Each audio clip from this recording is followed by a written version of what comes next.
Welcome, Alan. Thank you for being here and congrats with your payout. Could you please There you go. introduce yourself? Yep, my name is Alan. I'm also known as FX Gold 54. Happy to be here and hope you guys find this interesting. Great to hear. Can you tell us a little bit more about your background? I've been trading for 20 years now, approximately 20 years. Professional trader. I've been trading, exclusively for I guess last 13 or 14 years. Um, and it's basically what I do. Nice. So, did you start trading at the beginning of your career or did you start with something else? No, no. Trading actually ended up being a second career, but that's like a whole other story that we would need a whole lot more time to go through. Nice. What are your hobbies outside of trading? Um, well, basically, I try and live the trader's life. I mean, I have, we live here in Florida. So, we'll go down, we go down to the beach, we go out on the boat. We get out as much as possible. Me and my wife, that is. And basically that's it. We love to travel. We do everything, and uh, trading allows you to have that lifestyle, because you can pretty much do it from anywhere. That's true. You only need an internet connection, right? Exactly. How did you come across trading and started trading yourself? Basically, what happened was I was just about to retire. I had a very nice nest egg, and then the market went down, and my investment broker that I had at the time basically blew the whole thing for me. Nice of him. And obviously, there was a whole lot of frustration that went along with that, because basically, like I said, we were about to retire, um, and everything was just gone. So my wife, who had been retired, basically got, she was a nurse. She got pressed back into service. I started working again, and then kind of as a, as a, in a I guess frustration, arrogance. You watch your whole retirement fund get blown. The thing is, I could have done that myself. So I started learning. I'm like, well, I'm not going to trust anybody else. With my investments anymore. I'm just going to have to figure out how to do it myself. So that was kind of how I started. I started learning about investments. I started learning about trading, and then it just became so stimulating because I just love the markets and watching them move and trying to decipher if you can figure out with any kind of predictability of the market and which way it's going to go and what it's going to do. That means you started in a very tough situation actually with trading, like Yeah, mentally. yeah, yeah. Did it affect you? Like In what way? in the choices you made, were you as rational as then compared to now, for example? Well, I'm certainly a better trader now. It's just it was certainly hard. Um, I don't even think I need the headphone, right? Probably not. That's why I'm like, I can't even hear you that good. Okay, because I know we were trying to do the headset. Now it's just a fail. Now I could hear you a lot better. Okay, so what was the question? Just How did it impacted your mentally, like decision making wise? Because it was a well, tough situation, right? You were in, and it was tough. certainly it was a tough situation. I mean, the thing was is, and again, in the beginning, now understand I'm now working again full time.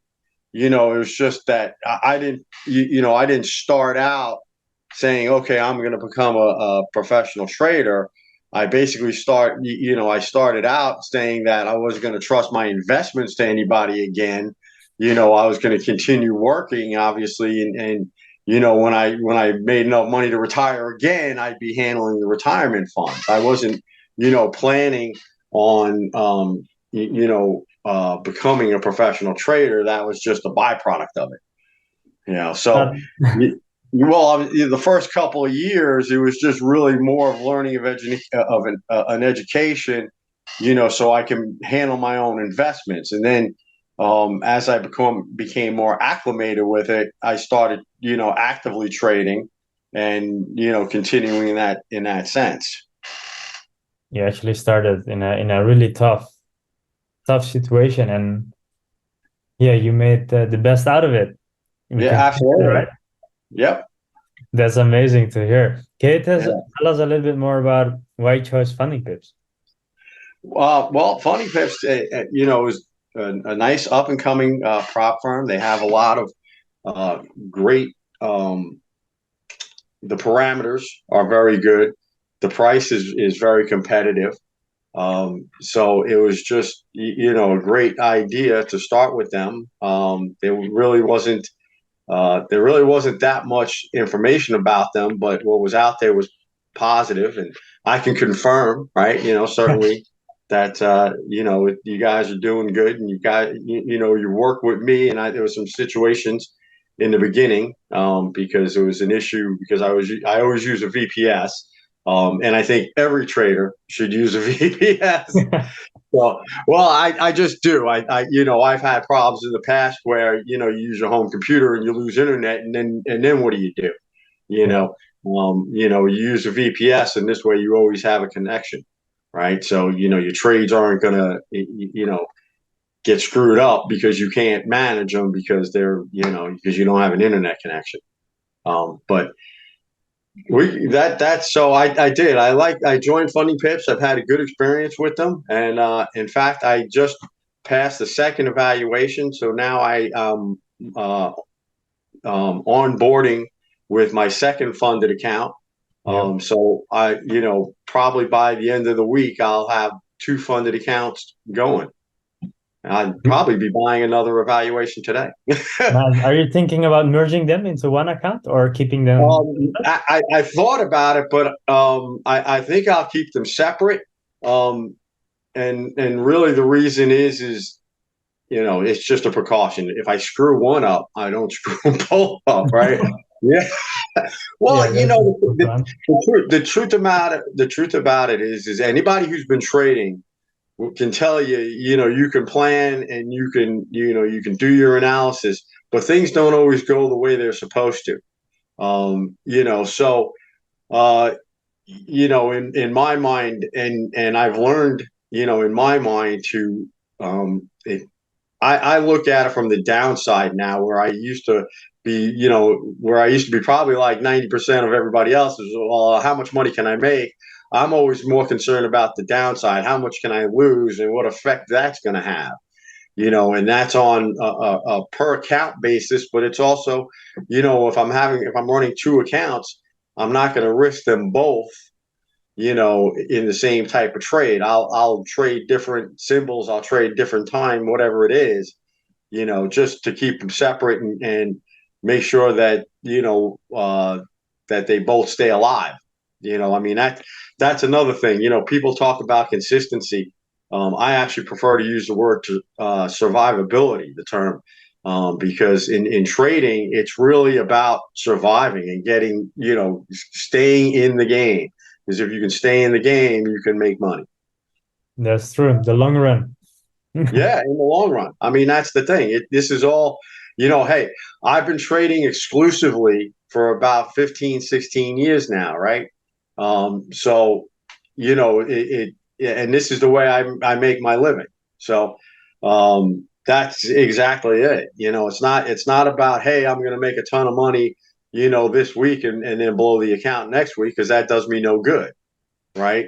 I mean, sure, it does in the short term, but I mean, I intend to be with Funding Pips. I intend to, build the account, scale up and just work it.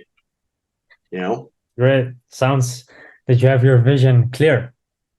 yeah, that part's pretty easy. Yeah. No, it's good to have a direction. Without direction, you just go all the Well, way. yeah, yeah. No, I mean the whole idea is to build accounts, scale the accounts. Like I said, I've had a very good experience with Funding Pips. I now have two funded accounts, I'm going to purchase another evaluation. Either, like I said, probably today, either today, tomorrow. I got to take a look, but so and then I'll work on that one, and I'll get in. I'll work on getting another funded account, and I'll just keep building. You know, Looking forward. yeah, yeah, I see that you had two payouts from us. yeah, One was yes, $53, and we had yep, another one that was $1,600. correct, correct. Let's start with the Uh, first one. yep. Well, it was an unusual situation. And I do understand, the concerns on both parts. Basically, as I said, I use a VPS.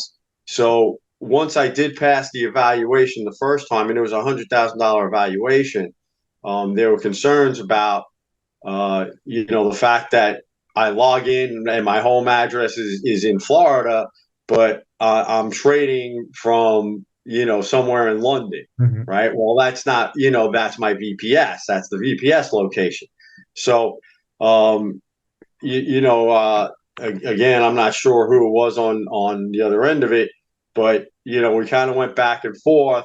With me providing the documentation establishing that I did indeed own the VPS, that I paid for it, so on and so forth, and basically we came to um, an understanding or a resolution, right? Where instead of starting me with a $100,000 account, they would start me with a $25,000 account, and then after the first profit split, they'd Funny Pips would increase it to 50, and then after the second one, they would go to the full 100.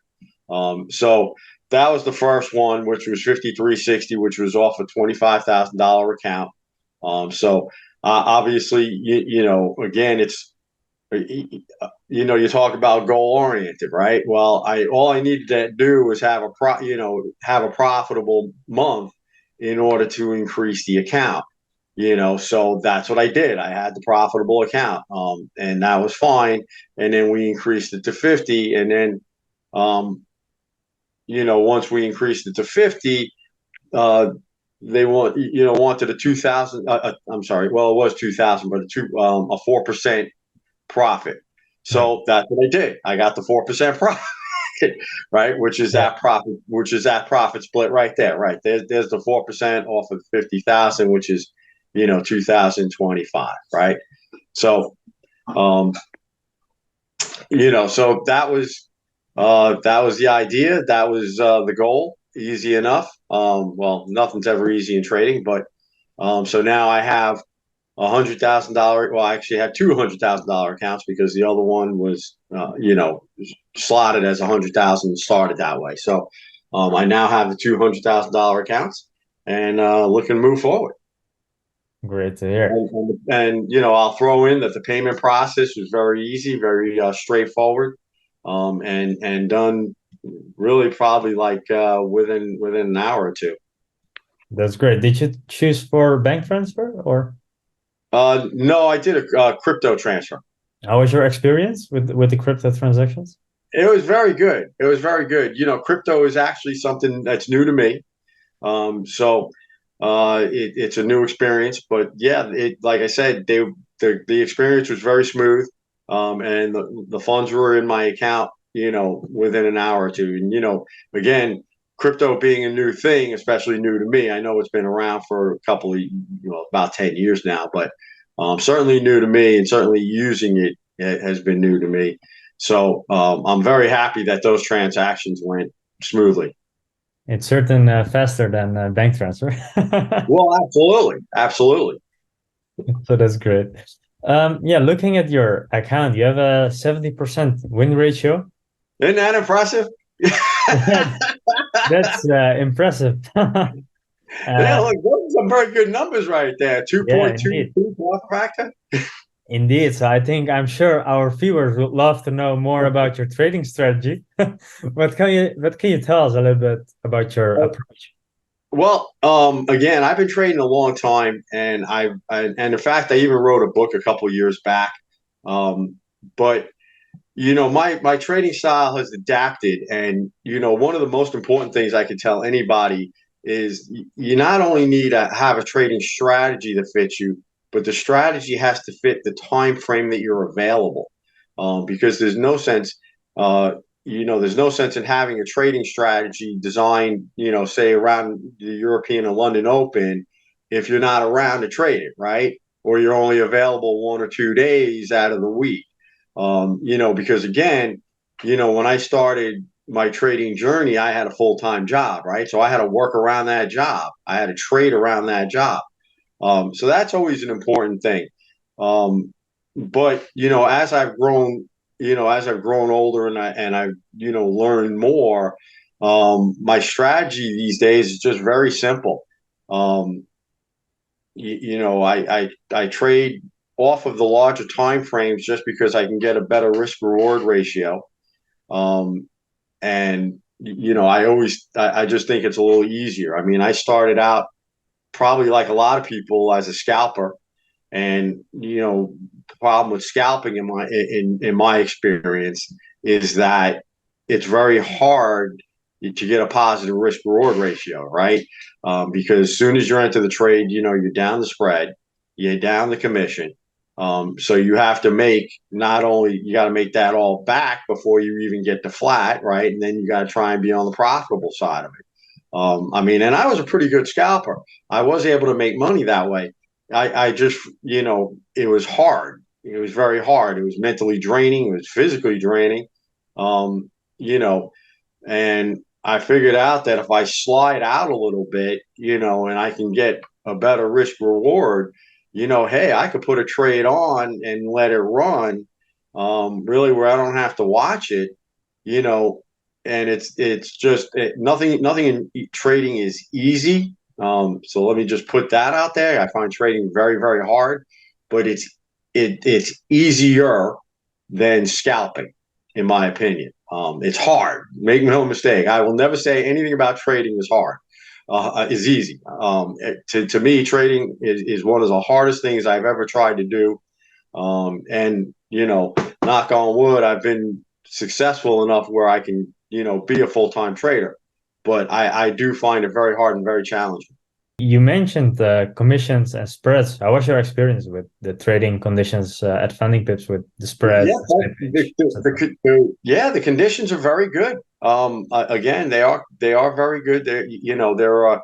You deal with some brokers and they're just like ridiculous. Especially when I first started, spreads were just ridiculous. You had like euro dollar spread was like 2-3 pips. Now it shouldn't be more than half a pip, right? At any Yeah. time. I mean, it's fluctuating, 0.1 to 0.5, whatever it is. We had, brokers, and again, this was before there were really prop firms when I started trading. You had brokers that would advertise like, 1 pip, spreads, and that was like a good deal. You Yeah. know, like you tried trading like pound yen, euro yen, those spreads were anywhere between 7 and 10 pips. They were crazy back in when I started. So, but yes, certainly the conditions are very competitive. They're very good. I like them. Obviously, I've been able to have success with them. And you'd be surprised, you know, um, people don't take that into consideration how much of a difference a spread and the commission affects your bottom line, but it does. It's part of the cost, and it's a little bit of a silent killer, you can say, if it's not good. Well, yeah, absolutely, because every trade, as soon as you hit the button, whether it's a buy or a sell, you're negative, right? In a trade, every time. As soon as you hit the button, you're negative in a trade. So the first thing you got to do is get back to flat before you can start making any profit, right? That's Um, true. yeah, Do you have certain routines that you do before you start your trading day? yes, yes, absolutely. Now, my trading, again, I am a day trader. However, I use the larger time frames. I actually use the monthly, I use the weekly, and I trade off the daily. But I day trade. My trades are opened every day and they're generally closed every day. I never carry trades into the next day. I just use the larger time frames because it gives me um, clearer idea of direction. There was a time where I always wanted to get like the perfect entry and the perfect exit. But I've gotten past that. I found that the market doesn't care about me one perfection, because the market's going to do what the market's going to do.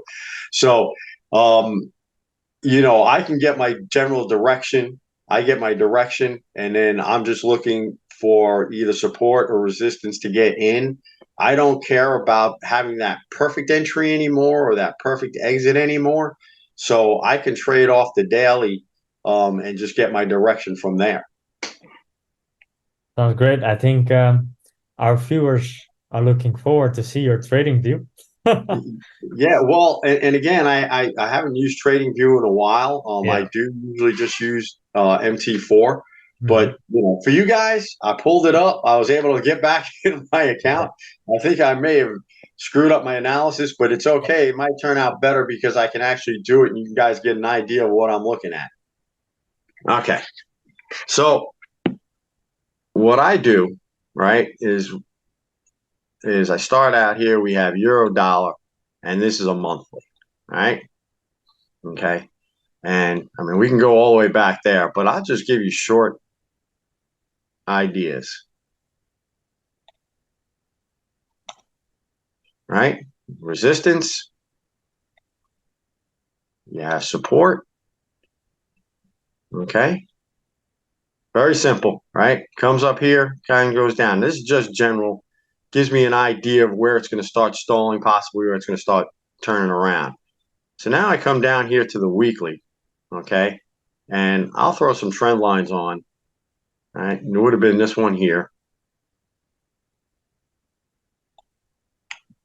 And now going up, I see, because it did actually mess my trend lines up a bit, because this week is very interesting, right? So, Okay, now this is the weekly view. Now, I don't expect anybody to trade off of this. You could put in a little support and resistance level here, because you did have that inverted hammer, which is always a sign, and then it comes up, and you can see it stalls out here again. But the important thing that I have here is from last week, it breaks this uptrend line. Right. Last week was a down week for the euro dollar, and it closes below that uptrend line. So now, normally I'm in a buy zone if it's up here, or I'm in a sell zone if it's down here. Now, what I'm looking at is potentially on the weekly here, is that it's now breaking into a sell, into an area of a sell. Now, again, I have this level here from the monthly, okay, but I'm not too worried about that because that is pretty far off. Let me see if I remember the measuring tool here, right?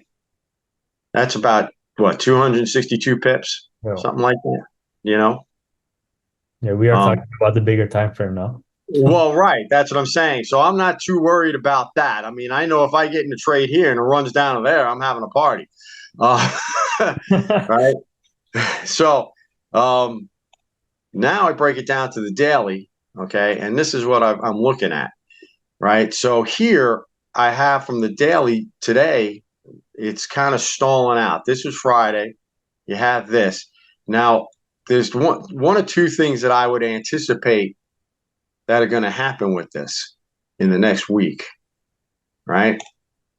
One is that you can certainly see a run down.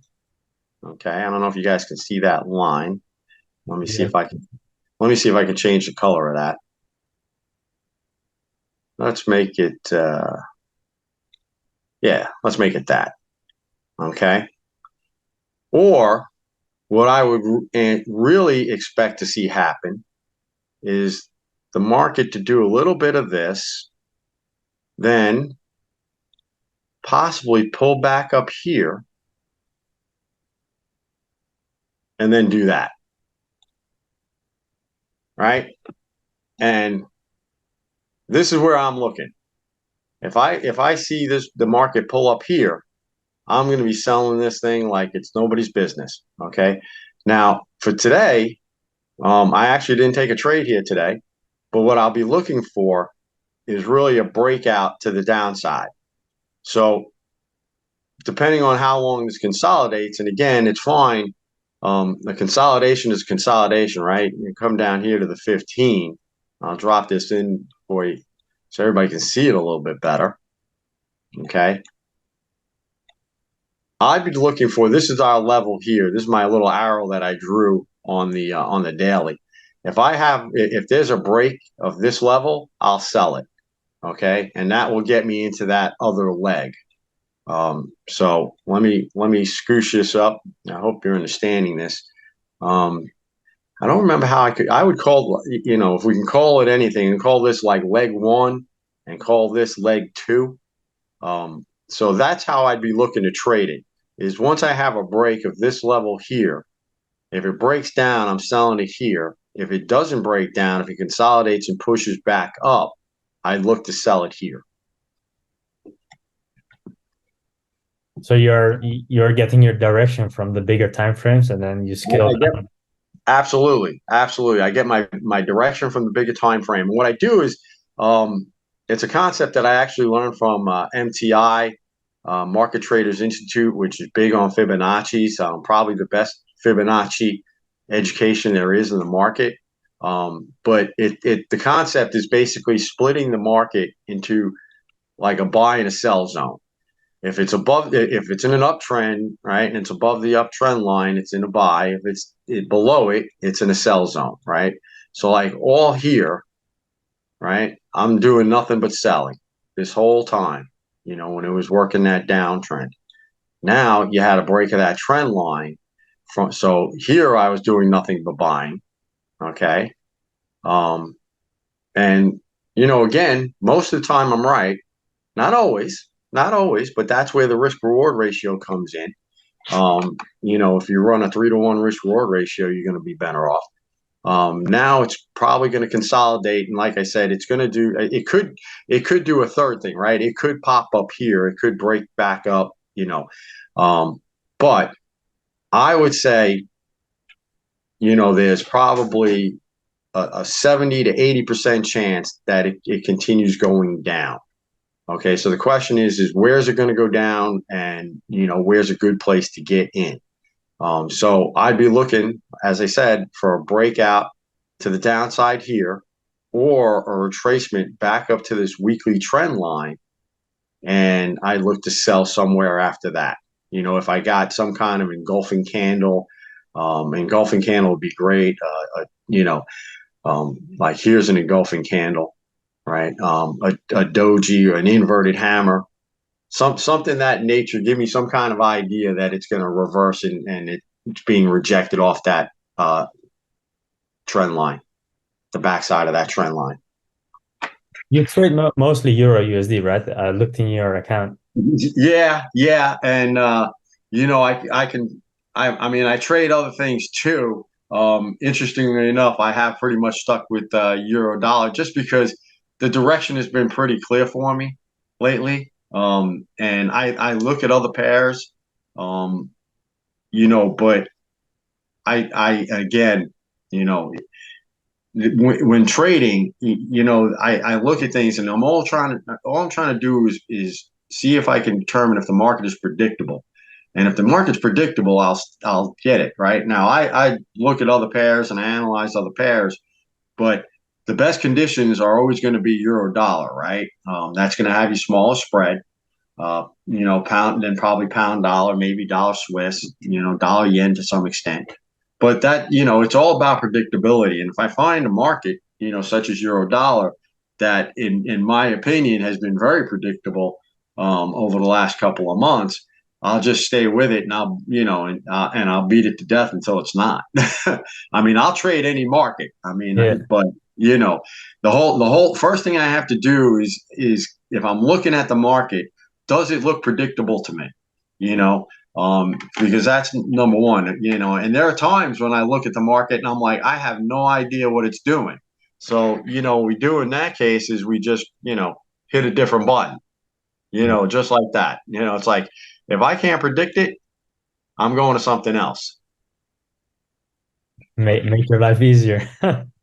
Well, that's the idea. Why, if I don't understand, if I can't determine what the market is doing, why am I going to, try trading it? I don't have to trade, a particular pair. I can trade any pair I want.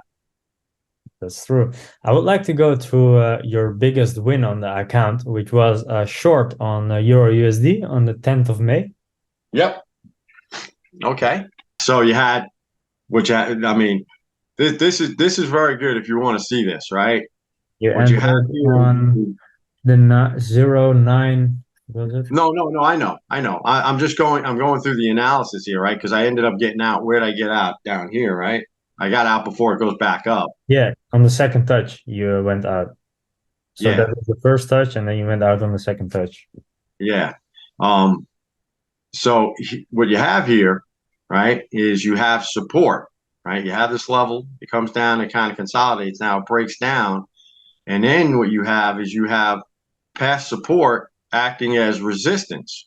So it hits there, and then I'm looking at this. And here you have an inverted hammer, which is actually more of a doji as well, right? An inverted hammer and a doji, and you get that little nice little run in there. And yeah, I got out right here, like at the bottom here. Yeah, Yeah, you know, it was a yeah, I good got start. out. I got out before the news. And so Which, to summarize your strategy, you get your direction from the higher time frame, mostly monthly, weekly, yes, still down to the daily and the 15 minutes probably.